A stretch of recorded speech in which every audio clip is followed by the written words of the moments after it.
여러분은 부자 아빠십니까? 부자가 더 부자가 되고 가난한 사람이 더 가난해집니다. 동의하십니까? 그 이유는 돈에 관한 지식을 학교가 아닌 가정에서 배우기 때문입니다. 슬프게도 학교에서는 돈에 대해 가르치지 않습니다. 가난한 부모들은 돈에 대해 자녀들에게 무엇을 가르칠 수 있을까요? 가난한 환경에서 태어난 아이들이 성인이 될 때까지 20년 동안 부모로부터 배우는 것은 공부. 열심히 해서 좋은 대학에 간 뒤 좋은 직장에 취직해라입니다. 이렇게 자란 아이들은 공부를 잘해서 우수한 성적으로 졸업하더라도 관련해서는 가난한 사람의 사고방식을 갖게 되는 겁니다.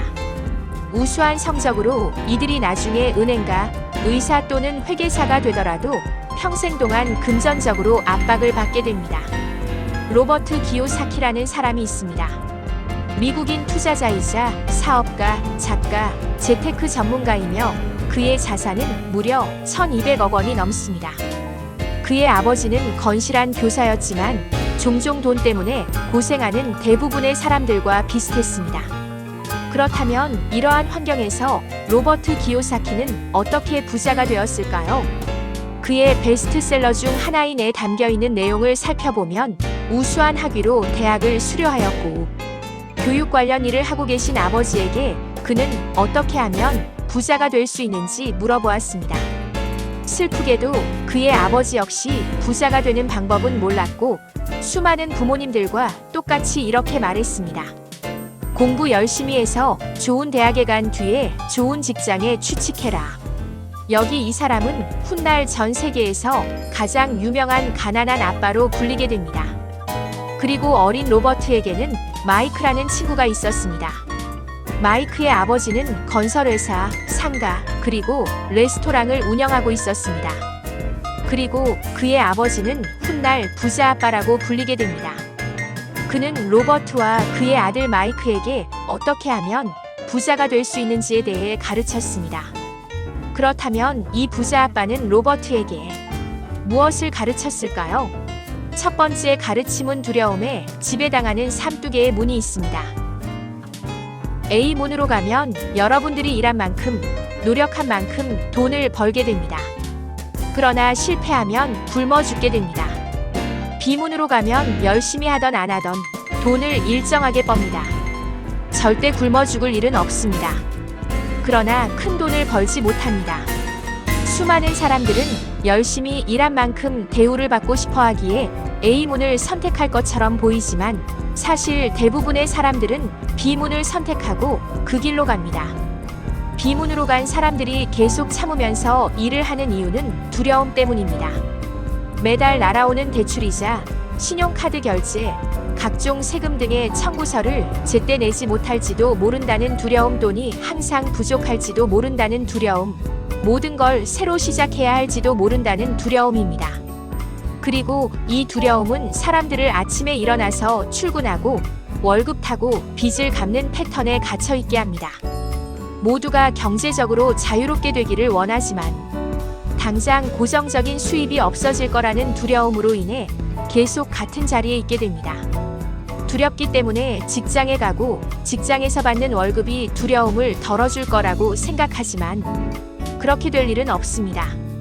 두려움은 계속해서 이들을 따라다니고 이들은 다시 직장으로 돌아갑니다.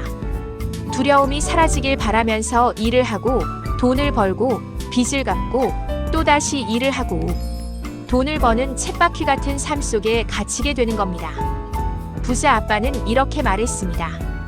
직장은 장기적인 문제를 해결하기 위한 단기적인 해결책에 불과하다. 두 번째 가르침, 자산과 부채의 차이를 구분할 줄 알기. 여러분이 알아야 할 가장 중요한 것은 자산과 부채의 차이를 알아야 한다는 것입니다. 가난의 주요 원인은 정말 단순하게도 자산과 부채의 차이를 모른다는 겁니다. 부자들은 자산을 취득합니다. 그러나 가난한 사람들과 중산층은 부채를 얻으면서 그것을 자산이라고 착각합니다. 자산은 나의 주머니에 돈을 넣어주는 것입니다. 부채는 나의 주머니에서 돈을 빼가는 것입니다. 만약 여러분이 부자가 되고 싶다면 최우선적으로 알아야 하고 이해해야 할 것은 이게 전부입니다. 여기서 자산이란 주식, 펀드, 부동산 등 여러분이 직장에서 하루 종일 몸을 갈아가며 있지 않아도 스스로 소득을 창출해내는 모든 것입니다. 예를 들어 가난한 아빠의 현금 흐름 패턴을 보겠습니다. 가난한 아빠는 직장에서 월급을 받고 있고 지출은 음식, 옷, 여가비, 교통비와 같은 것들입니다. 불행하게도 그는 자산이 없고 그의 주머니에서 끊임없이 돈을 꺼내는 주택담보대출, 세금, 신용카드와 같은 부채를 가지고 있습니다. 이제 부자 아빠의 현금 흐름 패턴이 어떤지 살펴보도록 하겠습니다. 부자 아빠는 직장에서의 월급이 유일한 수입이 아니고 더 많은 월급을 받기 위해 본인의 시간을 갈아가면서 노력하지 않습니다. 부자 아빠는 패시브 인컴의 형태로 돈을 넣어주는 자산을 끊임없이 사고 소유합니다. 패시브 인컴이란 여러분이 시간을 갈아갈 필요가 없이 돈을 버는 것입니다. 즉, 자고 있는 동안에도 돈을 벌고 있는 것입니다. 두 아빠 모두 열심히 일했지만 정반대의 태도와 생각을 가지고 있었습니다. 가난한 아빠는 우리 집이 가장 큰 투자인 동시에 가장 큰 자산이다 라고 하였습니다. 부자 아빠는 우리 집은 부채이며 그것이 가장 큰 투자가 되면 공경에 처하게 된다고 하였습니다. 가난한 아빠는 돈에 관해서 항상 안전을 추구하고 위험을 무릅쓰지 말라고 말했습니다. 부자 아빠는 위험 그 자체를 관리하는 법을 배우라고 말했습니다. 가난한 아빠는 기업이나 정부가 우리를 돌보고 우리가 필요한 것들을 해결해 주어야 한다고 말했습니다. 부자 아빠는 그러한 보상 심리가 사람들을 나약하고 재정적으로 취약하게 만든다고 말했습니다. 가난한 아빠는 부자가 되기 힘든 이유가 자녀가 있어서라고 말했습니다. 부자 아빠는 자녀들 때문에 부자가 되어야 한다고 말했습니다. 두 아빠 모두 교육이 인생에 있어서 얼마나 중요한지에 대해 같은 의견을 가지고 있었지만 무엇을 배우는 것이 중요한지에 대해 의견이 일치하지 않았습니다. 가난한 아빠는 열심히 공부해서 좋은 회사에 취직해야 한다고 가르쳤습니다. 부자 아빠는 열심히 공부해서 좋은 투자 대상을 찾아야 한다고 가르쳤습니다. 가난한 아빠는 열심히 공부해서 변호사, 회계사 같은 전문가가 되기를 원하셨습니다. 부자 아빠는 열심히 공부해서 돈의 작용 원리를 이해하고 돈이 나를 위해 일하도록 만드는 법을 배우라고 하셨습니다. 여러분은 부모로부터 돈에 대해 어떤 교육을 받으며 자라셨나요? 그리고 자녀들에겐 앞으로 돈에 대해 어떤 교육을 하실 건가요?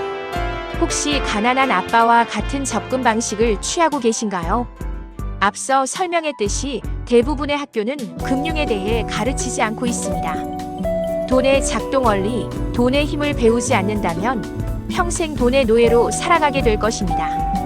돈에 대한 무지는 여러분을 끊임없이 여러분의 시간을 갈아가며 회사의 주인에 대해 일해야 하는 함정으로 이끌 것입니다. 여러분 자신에게 이것을 물어보시기 바랍니다. 나는 지금 돈을 얻기 위해 파이프를 만들고 있는가? 아니면 돈을 양동이로 나르고 있는가? 이상 곰배통신이었습니다. 감사합니다.